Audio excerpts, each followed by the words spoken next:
Hey guys, welcome to another episode of the Brokers Open Podcast. I am Dr. Ben Spears, the ambassador of Flow. I'm here with the big guy as usual, Matt Vi. How you doing, Matt? I'm doing good. I was waving to everybody. I know the people on the podcast can't hear that, but the people on YouTube can see it. So, and so we'll talk a little bit more about it. And there we go. We got guns up from our guest. I love that. That's fantastic. Yeah, absolutely. Let's go ahead and introduce our guest. You guys, her name. I'm gonna do my best here. All right.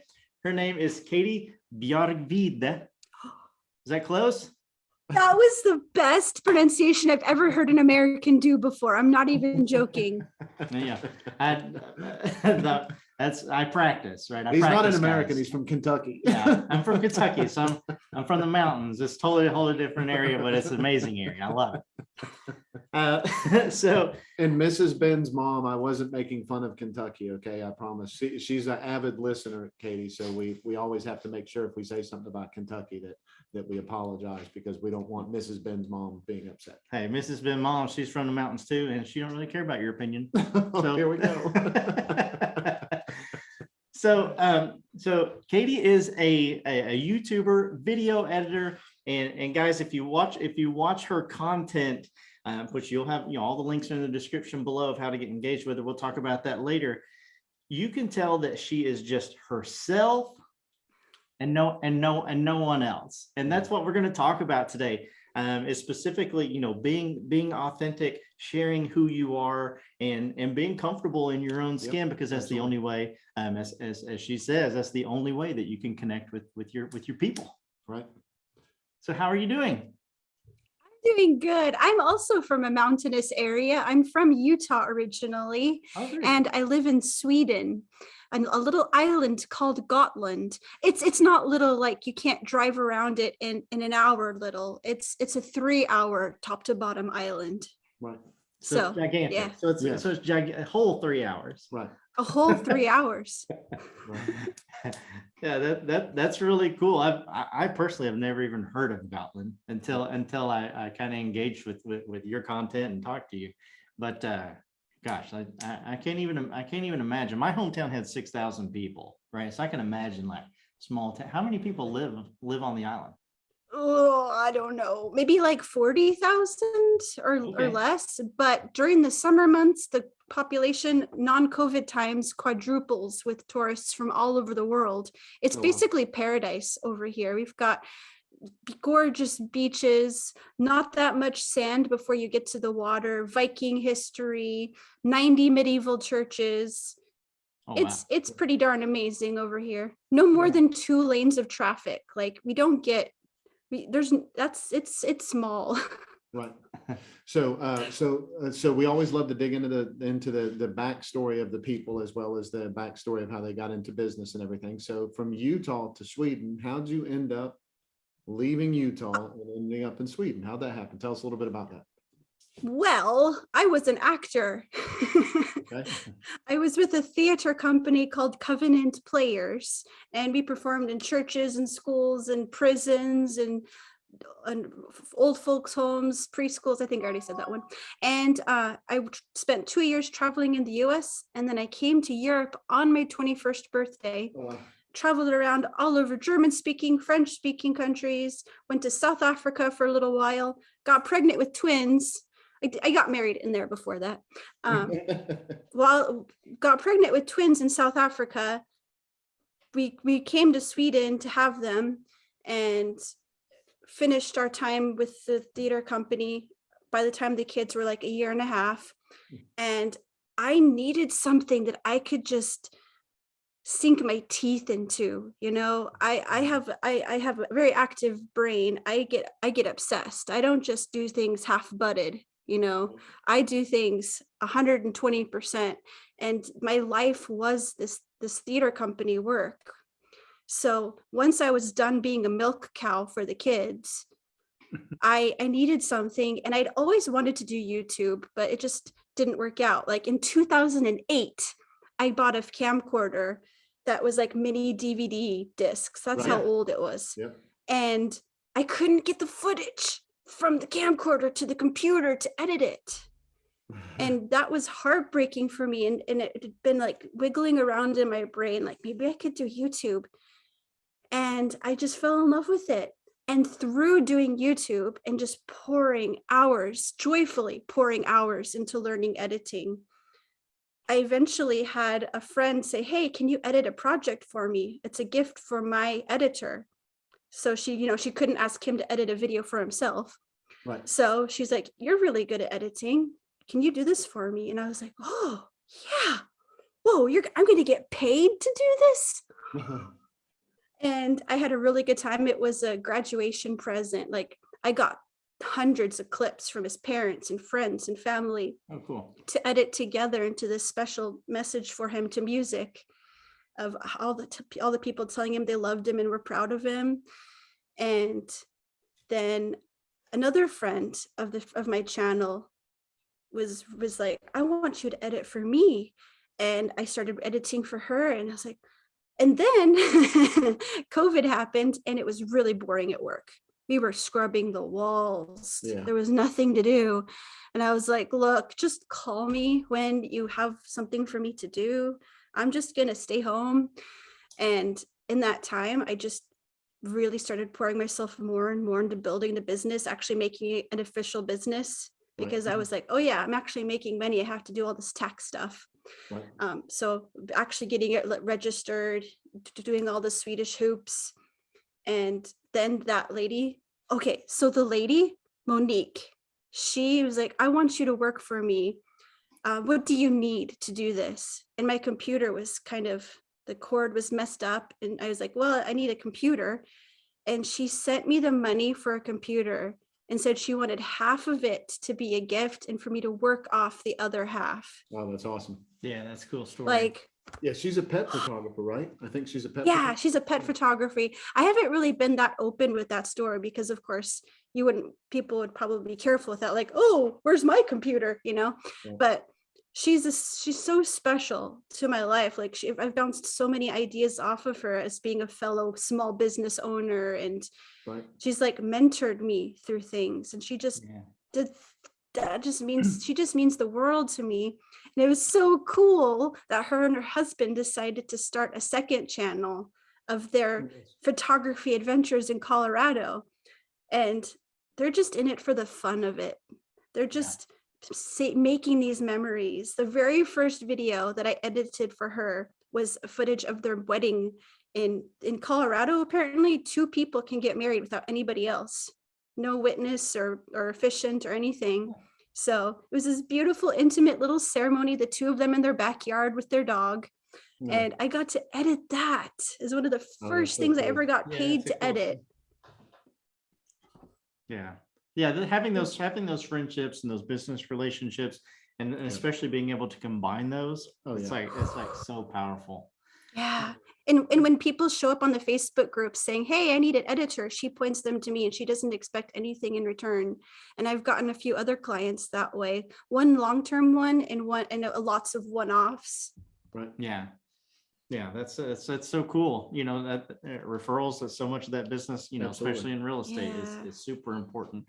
I want to dive in here because again, I think this is something like I used to own a digital marketing company. And so, we did, some videoing, some editing, making sure that we were putting agents, in the best light. And what I mean by best light is exactly what we're going to be talking about. We didn't take out, the funny, what I call the fun stuff, and just say, well, here's the suit and tie, and, I'm perfect and all that kind of stuff. We really, let people engage with, essentially their backstory and that kind of thing. What I really want to talk to you is you started your channel. You can tell directly from, anything from the trailer to watching the last, 3 videos that, you are just yourself, and, should a mistake happen, it happens, that's life. That's what happens with everyone. Let's talk, briefly about if I'm an agent and, I want people to use me to buy and sell their home, that kind of thing. Do I just want to put out there that, gosh, I'm such a great agent, or what types of things, or how would I want to present myself in an authentic way so I can love that be real. question. I love it. I love that question because there's so much you can explore. Mhm. It's like asking the why questions. Like one really smart person I recommend anybody who wants to grow in sales in is Dan McPherson. Dreams are real. He's the advice he gave me is just be more curious. In getting curious about yourself too. When you Sure. dive into your values, why you're doing it, what made you want to become a broker? What is it that you get the most pleasure out of your job? What's the story of someone who is just like, oh, thank you so much. You found a perfect place for me. This is where my family and I will be happy for the rest of our lives. Yeah. Think like when you show your passion, and it doesn't have to be related to the work all the time. You showing the behind the scenes, showing the things you love makes people see a little bit of who you are and makes them trust you a little bit more. Yep. Like another lady that I work with I've worked with a whole year now, Vicky, she's in marketing as well. And some of the favorite videos I've done with her is where I really encouraged her to get out of her comfort zone and show things that she loves. So one episode, well, it wasn't an episode. One video was combining her love of the TV show The Voice with her work Oh, nice. and just pulling the similarities between the show, what she loves about it, her getting footage of sitting down to watch it, some footage of the singers, like getting coffee, walking and getting coffee in the break room. It's like these little things that add texture to life are so meaningful. And that's what I mean when we were talking earlier before we officially started was the things that people said were too much about you. Like, come on, be more normal, calm down. Don't be so out there. If you're out there, you will connect with other out there people. Right. Like there's so many options. Like Yeah. there's so many video editors out there. There's so many YouTubers. There's so many brokers. So you got to find out how you can connect with your people. So the things that are odd, unusual, whatever about you, that's fine. Blast that. Yeah, that's the good stuff as I used to. Yeah. And that kind of leads us in because it's difficult sometimes to just put yourself out there and say, well, whatever happens, because the internet can be mean sometimes, right? So you need to, make sure that you have your thick skin, winter coat on. But the process in real estate, right? You've been a broker for over 25 years, along with the process of, let's say, growing a YouTube channel, because I know several, real estate agents who are trying to grow their presence on YouTube. Both of those processes are so slow, and it can be so discouraging, to put out so much content or to, make so many calls to try and get that FSBO or that expired, if you're doing like traditional prospecting as a real estate agent. And it can cause early burnout in any of those. And so I want to talk to you and ask you the question, how did you deal with the discouragement of, gosh, I'm putting my heart and soul into this, just like you said you did. And, at the beginning, it's just slow. Like it's very rare that you see someone just blow up in real estate or blow up on YouTube overnight. And if they do, keep watching, because they'll flame out shortly after. That's exactly right. Right. Easy come, easy goes. Typically the way that goes. Not always, but typically. I'm really glad that I jumped into it for myself and not for expecting results. Perfect. I was learning as I went. I think a lot of people make the mistake of thinking I have to study and learn before I can upload my first video. But like, it's okay to have crappy videos. You can leave them up to see how far you've come, or you can private them. But the important thing is hitting upload like 100 times before you even make a call about whether it's successful or not. Yep. That's such good advice. Rings so true. It's as you know, I'm sure it's the same way in your business. It's a marathon, not a sprint. Yep. Absolutely. Like I read this Facebook post of this person who was like, I uploaded my first video and it got 200 views. I sent it to all my friends and family. I only got 5 subscribers. I'm so discouraged. It's been 24 hours and I'm ready to give up. Like, oh, pumpkin. Yeah. Oh, you sweet summer child. Are you seriously talking about giving up after 24 hours? Yeah. And they are. And same Bless thing your happened- heart. Don't they say that in the South? Bless your heart, meaning Yeah, we say it. AKA, what an idiot. Yeah, that's so true. A lot of people absolutely run into that. They'll give something a quote unquote try, but they don't give it the opportunity to succeed.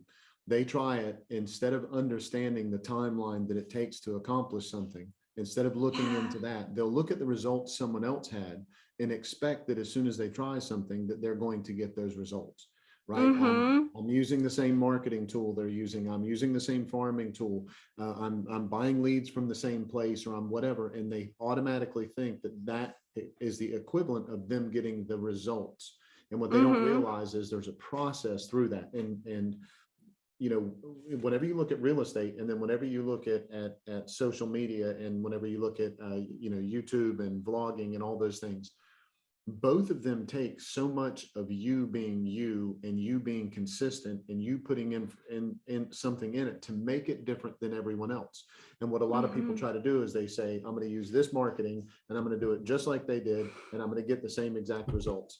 And people that sell marketing, a lot of times, I hope they're getting better at it.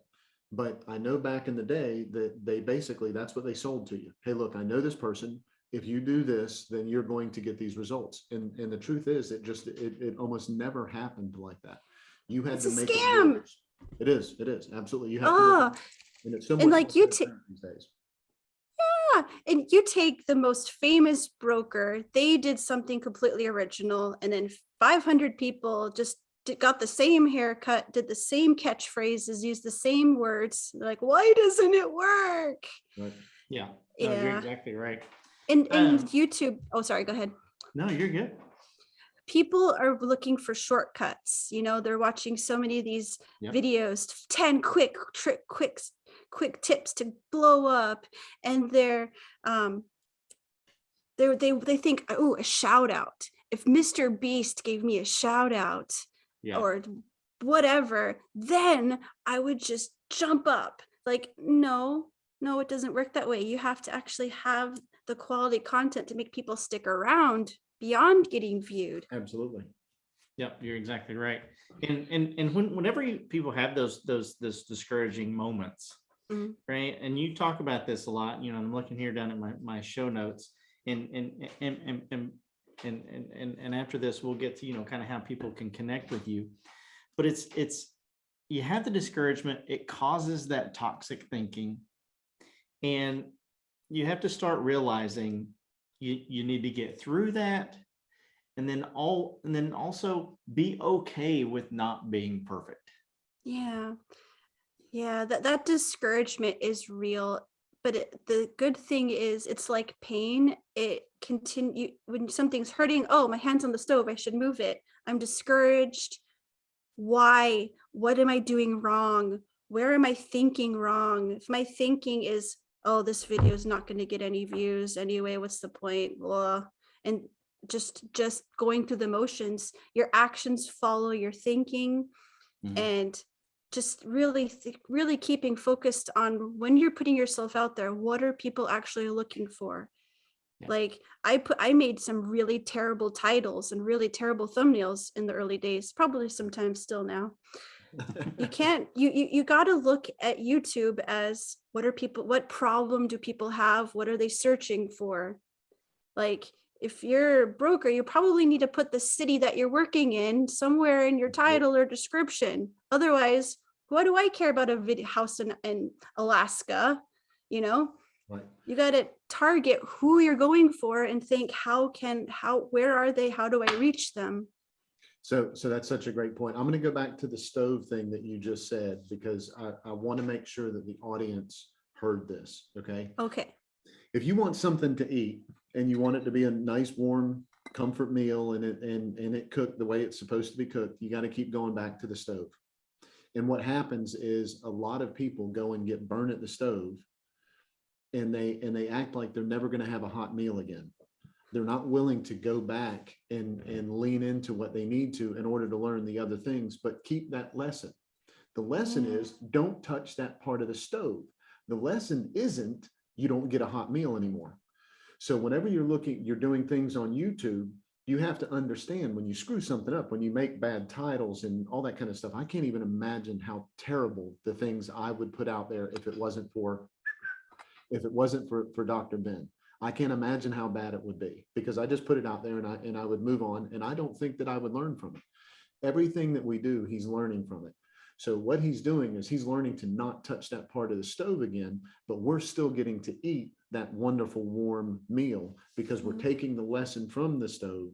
We're just not touching that part of the stove anymore. And I think a lot of real estate agents don't do that. They go in there, they get burnt when they're trying to cook the meal, and they're like, oh, you know what? I quit. I'm not getting any warm meals. I'm just going to go out to eat from now on, or I'll go to my neighbor's house, or I'll go try something else. Instead of going, there's still warm meals to be had. Just don't touch that. That's wonderful. I love that. And I want to say, I have not privated my early videos. I'm not ashamed of them. I don't look back and, oh, cringe. I'm proud to see how far I've come. And when you do upload video after video after video, you get better and you get better. Whatever you're doing in whatever business, it's not wasted. And you think, oh, it's only getting this many views. I must have done something wrong. It's not necessarily that you've done something wrong. It just takes time for whatever algorithm you're working in to know where to fit you. And there's always going to be an unfair advantage to the people who are mega super famous. Right. Yep, absolutely. Algorithm loves them. Yeah. So speaking of the algorithm, and we want to help that algorithm. Yep. How do, before we close up, how do people get in touch with you, or how do they connect with your content, subscribe to your channel, anything that you share, and a little bit extra, because I'm sure you won't share all these. I'm going to put those links in the description below, but I want to make sure that our listeners, if they're in their car and they want to pull over to the side of the road and search something really quick, don't do it while you're driving. Skirt. How do they connect with you? Well, if you are a business owner that wants to connect on YouTube, that wants to either start a channel, revamp an old one, you really want to have some support in bringing out your channel. I'm not just an editor. I'm not just like, oh, give me your footage, I'll give it back to you in 3 days. That's boring. I want to be like a coach. I want to work with you. I want to encourage you. If you don't even know where to start, I want to say, okay, I'll give you assignments. Okay, we're going to work on some B-roll. I want you to walk around in your garden and show me your flowers today. Whatever would be best to help you to bring out your personality and make engaging, fun content that people would connect with. You can email me at mail.epic.kate@gmail.com. I don't know why I'm talking like that. Mail.epic.kate. If you want to check out my vlogs and podcast channel, that's Epic Kate Bjargvide. That's Epic Kate, and if you just search that, it's good enough. You'll find it. But it's BJARGVIDE is the full Epic Kate Bjargvide. I'm on Instagram. I_am_epic_kate. Yeah, I think that'll probably do. Perfect. Cool. Yep. And we'll put the rest. Can I say a little bit about my channel? Yes, of course. Yeah. Rightio. It's like half and half down the line. It's podcasts, video podcasts. You don't have to watch them. I sometimes put cool pictures in, and it's podcasts with awesome people, authors, rock stars, content creators, people with amazing stories of getting out of bad life situations into better ones, just stories of hope and creativity and individual being. I love it. I love these conversations so much. The other half is vlogs, slice of life from the heart, kind of poetic sometimes, beautiful life in Sweden, cute twins, kittens, it's fun. I love it. It's my passion project. Check it out. Everybody should go check it out for sure, and look at both sides of it. Yeah. And the other thing I almost forgot, which is kind of dumb because it's like really useful for people is I have a support for YouTubers channel called YouTubing with Katie. And ta-da! And it's a lot of fun. It's support, community, perspective for YouTubers. It's not quick hacks and tricks to blow up. It's about the content. And lately I've been reviewing channels that are successful and kind of talking about what's special about them, ways, Nice. advice from them that you could maybe integrate into your content creating strategy. That's a cool idea. Yeah, it's a very good idea. Yeah, it's been fun. Yeah, so guys, go check those out. I'll make sure to put links to all of that in the description below. So we'll make that clickable, make it absolutely easy. Kate, we're so excited to have you, and thank you so much for spending this time with us. Matt, as always, I'm super grateful to sit here next to you and just listen. Same here. Yeah. Same here, Dr. Ben. So Ooh, can I tell you how I end my conversations or my videos? sure. Yes, absolutely. Okay, so the way I end my videos is I give hugs. Hugs. I'll do one of these. That was a pat on the back for all the Yeah, I audio give Matt, listeners. I give Matt a pat on the back. It was a very heartfelt pat on the Yeah, I back. give him an attaboy, right? I gave him an attaboy, as we like to call it. Well, guys, wherever you're listening to this, whether it be iTunes, Spotify, Stitcher, Deezer, any of those platforms, make sure you hit that follow button. If you're watching us on YouTube, hey guys, hit that red subscribe button and that bell right beside it to get notified every time we drop a new episode. We love doing these podcasts. We love meeting amazing people and sharing their stories. And the reason for that is because Brokers Open Podcast is not just about open houses. It's about open minds. See you guys. See you guys.